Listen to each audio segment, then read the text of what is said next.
Kasus paling banyak Bapak temui apa nih, Pak?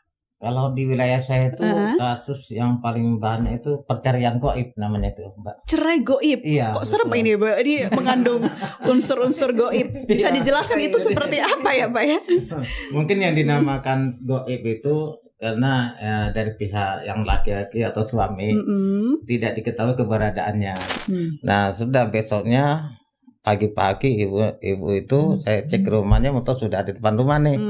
Saya ketok-ketok pintunya. Bu, motor udah balik belum? Udah Pak, ini Pak, katanya gitu. Yaudah ayo ke kelurahan, ke pos Bankum. Saya bawa motor tuh. Bawa motor. Alhamdulillah saya telepon juga yang punya motor, bahwa motornya sudah ada di pos Bankum. Oke. Gitu. Selesai tuh Pak ya di situ. Selesai lah itu. Hanya dalam waktu 3 hari. Motor 1 tahun menghilang entah kemana dengan yang pinjam 3 hari alhamdulillah bisa selesai. Kami pastikan ini berjalan dan sampai saat ini sudah terbentuk 18.231 pos Bankum desa kelurahan di seluruh Indonesia. Tanpa dikenakan biaya ya Bu? Tanpa dikenakan biaya sama sekali. Ini gratis untuk mendapatkan 4 layanan tadi. Kita cross check langsung ini ke Bu Lurah, Bu. Dan ini apa betul gratis selama ini pos Bankum?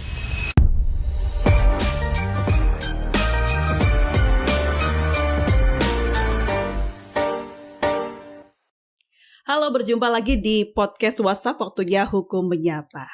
Dan teman-teman pernah gak sih ngerasa kalau di Indonesia ini hukum itu mahal, ribet, dan seakan-akan hanya untuk kalangan tertentu saja yang berduit gitu.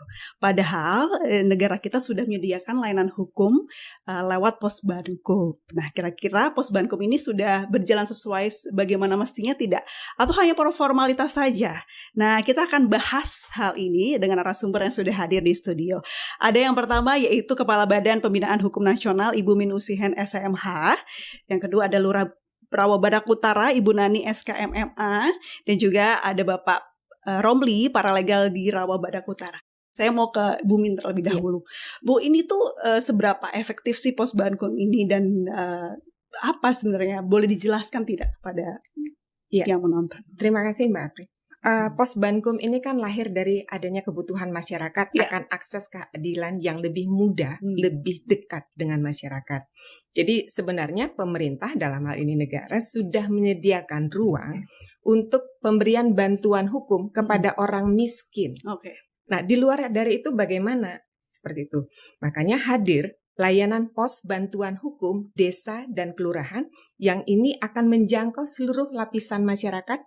Bukan hanya di perkotaan, tapi sampai ke desa dan kelurahan.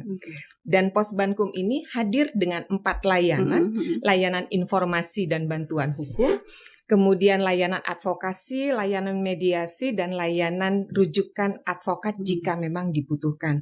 Jadi kalau dikatakan seberapa penting pos Bankum ini hadir untuk menjawab kebutuhan yang ada di masyarakat. Pertanyaan lanjutannya Ibu, ini sudah berjalan dengan berkualitas atau hanya formalitas? Kalau dikatakan berjalan dengan berkualitas tentu karena kita menyiapkan ini dengan matang.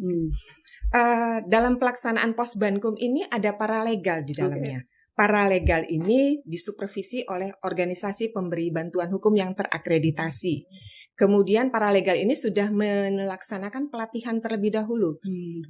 Pelatihan paralegal, kemudian ada lurah dan kepala desa di dalamnya yang juga sudah mengikuti pelatihan juru damai.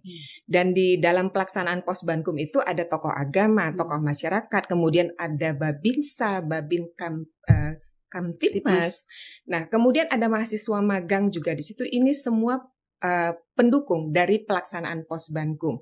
Jadi kalau dikatakan ini berjalan, kami pastikan ini berjalan dan sampai saat ini sudah terbentuk 18.231 pos Bankum desa kelurahan di seluruh Indonesia. Tanpa dikenakan biaya ya Bu? Tanpa dikenakan biaya sama sekali. Ini gratis untuk mendapatkan 4 layanan tadi. Kita cross check langsung ini ke Bu Lurah, Bu. Dan ini apa betul gratis selama ini pos Bankum? Kalau di Kelurahan Rawabadak Utara sampai dengan saat ini memang gratis. Sampai dengan saat ini gratis tis. Oke, tadi sudah disebut atau disinggung oleh Bu Min kalau paralegal ini disertifikasi ya Bu ya, atau diberikan pelatihan. Pak Romli, boleh dong diperlihatkan ini sertifikat paralegalnya. Nah, sambil diceritakan bagaimana proses mendapatkannya. Ya. Jadi saya mendapatkan sertifikat paralegal ini, saya sudah dididik gelap oleh BPHN ya. Dan saya juga sangat berterima kasih nih kepada BPHN sudah mendidik saya sehingga saya itu bisa jadi paralegal dan juga bisa melayani masyarakat khususnya di Kelurahan Rabada Utara bidang hukum ya, atau juga konsultasi juga gitu kan. Jadi Bapak mediator ya begitu ya? Saya sebagai mediator atau menjembatani gitu kan. Kayak itu istilahnya sampai ke LBH juga gitu kan. Jadi sebagai penjembatan gitu. Baik. Saya penasaran ini Bu Min, di data BPHN kasus yang paling banyak yang terdaftar apa tuh Bu? Kalau untuk kasus bervariasi, tapi yang paling banyak itu terkait dengan sengketa tanah, kekerasan dalam rumah tangga, kemudian perselisihan yang menyangkut ketertiban dan keamanan di desa seperti itu. Dan kalau kita lihat dengan adanya Posbankum, sebenarnya kita berharap kasus-kasus semacam ini tidak sampai ke pengadilan. Jadi bagaimana sebenarnya melalui Posbankum ini kita ingin mengajak masyarakat itu bisa menyelesaikan permasalahan di antara mereka itu secara damai, secara bijak dan secara mandiri. Tidak semua harus berujung ke ranah hukum seperti itu. Jadi kita selain melakukan edukasi, kita ingin masyarakat itu lebih cerdas lagi menyikapi suatu permasalahan. Karena sudah ada bantuan nih dari negara begitu ya Bu Min ya. Pak Romli, saya juga ingin tahu kalau di Pak Romli yang berada di garda terdepan ya Pak ya. Kasus paling banyak Bapak temui apa nih Pak? Kalau di wilayah saya itu kasus yang paling banyak itu perceraian goib namanya itu, Mbak. Cerai goib? Iya. Kok serem ini Mbak? Ini mengandung unsur-unsur goib. Bisa dijelaskan itu seperti apa ya Pak ya?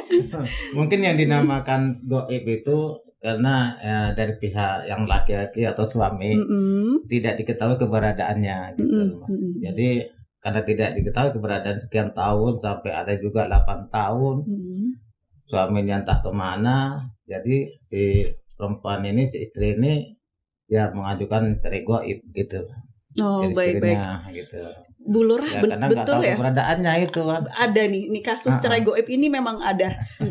Ada memang layanan masyarakat yang memang selama ini sampai dengan 2014 mereka belum tertangani dan 2025 nih mereka baru tertangani layanan. Kenapa sih Bu kira-kira ada fenomena cerai goib ini? Kalau di Rawa Badak Utara mungkin kan kita berada di daerah pesisir. Dan kemungkinan adanya yang namanya daerah-daerah untuk kita namanya pelaut, kemudian pencari nelayan gitu ya Bu ya. Nah itu yang memang mempengaruhi kita. Pak Romli bisa diceritakan nih gimana pengalamannya untuk menyelesaikan kasus cerai goib ini di masyarakat? Ya, kalau untuk menyelesaikannya kan yang pengadilan agama. Jadi kami juga hanya memberikan jalan istilahnya informasi gimana caranya melaksanakan atau melakukan administrasi cerai goib itu gitu. Jadi di awal saya minta surat pengantar dari RT RW, saya arahin, terus minta surat pernyataan dari pihak keluarga yang suaminya gitu kan.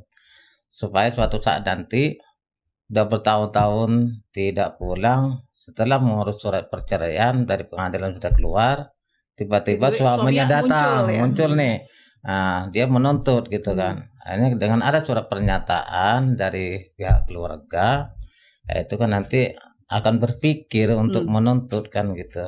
Dan lagi juga udah bertahun-tahun kan. Jadi istilahnya yaitu yang bisa saya sampaikan untuk para masyarakat yang datang ke Posbankum minta arahan gitu. Baik, Bu Lurah ini kan sebagai sosok peacemaker juga ya Bu ya di Posbankum ini. Bu Lurah melihatnya ada tantangan tersendiri apa atau kendala tersendiri apa untuk menangani masalah cerai goib di wilayah Ibu? Yang pertama, kita juga sebagai perempuan merasa prihatin dengan adanya seperti ini kasus. Dan memang ini perlu kita tangani segera karena memang kasusnya ini bukan pada saat 2025 saja, tetapi kasusnya memang sudah lama yang mereka memang butuh yang namanya layanan informasi sampai dengan ke pengadilan. Kami juga mendampingi, ada beberapa kasus yang kami lakukan ini juga didampingi untuk sampai ke pengadilan. Alhamdulillah ada beberapa kasus yang sudah terselesaikan. Bu Min melihat kasus cerai goib ini, Bu Min merasa ini cukup tidak sih diatasi oleh pusat bantuan hukum ini saja atau perlu ada tindak lanjutan? Iya, kehadiran Posbankum ini kan banyak dengan layanannya itu kan orang boleh konsultasi terlebih dahulu, mendapatkan informasi kalau kondisinya seperti ini apa yang harus saya lakukan. Tadi seperti yang disampaikan Pak Roni, menyampaikan langkah-langkah atau melakukan pendampingan kepada pemohon seperti itu. Jadi kalau dikatakan apa yang keberadaan Posbankum ini untuk apa, ya di situ dia sekalian memberikan edukasi, memberikan literasi kepada masyarakat, haknya itu apa, kemudian kalau itu hak, bagaimana cara mendapatkan haknya itu, seperti itu. Jadi keberadaan Posbankum ini tentu sangat membantu masyarakat yang sebelumnya tidak paham hukum, tidak tahu hukum, jadi dia lebih menyadari hak dan kewajibannya, apa yang boleh, apa yang dilarang, seperti itu. Kalaupun nanti berujung tidak selesai ketika dilakukan konsiliasi, bagaimana konsiliasi tidak bertemu gitu ya. Kemudian mungkin dimediasi dengan pihak keluarga, boleh tidak. Kalaupun tidak, akhirnya ya sudah saya mengajukan gugatan ke pengadilan minta cerai. Nah itu dilakukan pendampingan boleh melalui paralegal terlebih dahulu. Kemudian nanti dibantu untuk misalnya membuat surat ke pengadilan, pengajuan seperti itu. Jadi Posbankum ini hadir untuk membantu bagaimana masyarakat supaya lebih tercerahkan ya Bu ya, mengenai edukasi hukum itu sendiri. Salah satunya itu untuk melakukan literasi hukum juga di dalamnya. Dan didampingi oleh Bu Lurah serta ada paralegal. Iya, dan paralegal. Oke, kita lihat polling yang sudah disiapkan oleh tim ya. Ini kalau punya masalah hukum, apa yang akan kamu lakukan? Pilihannya yang pertama telepon pengacara, yang kedua pergi ke Posbankum, yang ketiga lapor polisi, dan yang keempat curhat di medsos. Ini yang sering sekali ya terjadi di kalangan Gen Z saat ini. Ternyata pollingnya adalah yang paling banyak pergi ke Posbankum. Wah, ini ternyata masyarakat atau polling yang dilakukan Kementerian Hukum ini sudah banyak yang aware nih tentang Posbankum. Ada komentar tidak? Mungkin dari Ibu Minter lebih dahulu. Ya, kalau dilihat dari polling cepat yang dilakukan, surprise juga bagi kami bahwa masyarakat sudah mengerti atau memahami ada bantuan hukum loh yang bisa kita gunakan ketika terjadi persoalan hukum. Pak, tapi kan namanya pos bantuan hukum nih, namanya orang kan harus ngantri karena banyak kan tadi Pak ya. Kira-kira ada nggak yang nakal? Saya duluin, saya bayar gitu. Oh enggak ada. Masih belum. Selama ini masih belum Siapa ada. Siapa tahu ada yang nakal ya Pak ya, seperti itu. Siapa tahu. Oh, tinggal ada aman. Enggak ada aman. Alhamdulillah aman sih. Oke. Ibu Nadi ketawa loh. Boleh responnya Bu tentang polling tadi. Iya, dengan adanya Posbankum artinya melalui informasi kita juga sering melakukan sosialisasi. Dan alhamdulillah terkait dengan ini masyarakat juga sudah terbuka wawasannya bahwa ada Posbankum di Kelurahan Rawabadak Utara yang mereka sangat juga antusias dan tadi sudah dikatakan Pak Romli bahwa lebih terbuka karena mengalir dari masyarakat. Dan mereka lebih dekat gitu kayaknya dengan kita juga turun ke lapangan, kemudian bisa mendekat ke masyarakat. Oke, Bu Min, ini tuh ranah pidana atau perdata sih yang dihandle oleh pos bantuan hukum ini? Sebenarnya bisa dua-duanya. Kenapa bisa dua-duanya? Karena nanti ada di ujung itu kan ada layanan rujukan advokat seperti itu. Jadi awalnya fokusnya tentu karena ini lebih kepada untuk menyelesaikan konflik perkara di samping konsultasi dan informasi. Ada layanan penyelesaian perselisihan melalui mediasi maupun konsiliasi. Nah, kalau sudah diupayakan tidak selesai suatu permasalahan, itu bisa kalau di mediasi gagal, kemudian itu bisa kita rujuk ke advokat misalnya. Tapi advokat yang pro bono. Jadi yang memang masih gratis juga judulnya. Tapi kalau dia miskin, kita bisa pakai mekanisme ya, bisa bantuan hukum dengan program pemerintah dari Undang-Undang Bantuan Hukum, ataupun melalui Posbankum kita rujuk saja menggunakan pemberi bantuan hukum yang terakreditasi tadi. Kemudian kalau dia bukan masyarakat miskin, bedanya dengan Undang-Undang Bankum itu kan dia harus miskin, kelompok orang miskin. Kalau yang Posbankum ini untuk semua lapisan, mau miskin, mau kaya, mau sedang. Nah, kalau dia memilih, saya maunya advokat deh, tidak, karena dia tidak tergolong miskin, kita cari advokat yang pro bono. Jadi dia itu bisa perdata maupun pidana. Kemudian kalau dia kaya bagaimana? Oh, dia bisa memilih. Oh, saya pilih law firm saja. Oke. Nah, ini pilihan-pilihan yang diberikan kepada masyarakat. Tapi negara di sini hadir untuk memberikan akses keadilan yang lebih mudah tadi, yang gratis tentunya ya. Gratis bukan berarti ya nggak berkualitas, karena kita didik paralegal disupervisi lagi oleh pemberi bantuan hukum atau OBH terakreditasi. Kemudian lurahnya juga mendapatkan pelatihan. Kemudian ada penyuluh hukum dari Kementerian Hukum yang akan mendampingi juga melakukan supervisi. Kemudian ada juga mahasiswa magang seperti itu. Jadi sebenarnya ini cukup paket lengkap ketika masyarakat tahu ada Posbankum yang bisa membantu akses keadilan jika masyarakat membutuhkan layanan-layanan bantuan hukum. Jadi tempat bimbingan hukum nih untuk masyarakat di dalamnya termasuk semua kalangan ya Bu ya. Tak memandang siapapun itu. Siapapun itu boleh akses ke situ. Tinggal pilihannya mau kemana. Kalau misalnya bukan dari background hukum, pingin tahu tentang hukum, ada yang literasi hukum. Ada literasi hukum dan kita sediakan juga literasi seperti buku-buku hukum yang bisa di-download secara gratis. Boleh minjem kapan saja, di mana saja, boleh baca gratis, nggak pakai duit sama sekali. Kalau beli buku itu kan berbayar gitu ya. Oh, ini nggak, mahasiswa hukum, masyarakat boleh pinjem. Siapapun boleh. Dan itu sudah kita share, nanti bisa tinggal download aplikasi Play Store, itu ada namanya IPUS BPHN. Nah, ini bisa diakses dengan mudah oleh masyarakat. Hebatnya Posbankum ini teman-teman, tidak hanya tadi ya membimbing, memberikan literasi, tapi juga menyelesaikan masalah tadi tentang kasus-kasus yang sudah diceritakan. Salah satunya motor yang setahun dikembalikan ya Bu, itu gimana ceritanya Bu, boleh diceritakan? Ya, jadi awalnya memang ini ceritanya peminjaman motor, kemudian dipinjamkan lagi dilelang lah gitu ya. Nah, ini kasusnya ini memang dari masyarakat sendiri yang sudah lama memang tidak kembali, dan setelah dimediasikan oleh paralegal itu alhamdulillah motor itu kembali, dan masyarakat merasa bahwa oh ya ternyata Posbankum ini bermanfaat buat masyarakat. Nah, untuk lengkapnya Pak Romli nih yang menangani bukti nyata ya, bukti nyata kalau kinerja Posbankum ini bisa membantu loh masyarakat. Itu waktu proses itu nggak diteleponin terus Pak sama warga, ini gimana kelanjutannya gitu? Enggak, karena memang prosesnya super cepat ya.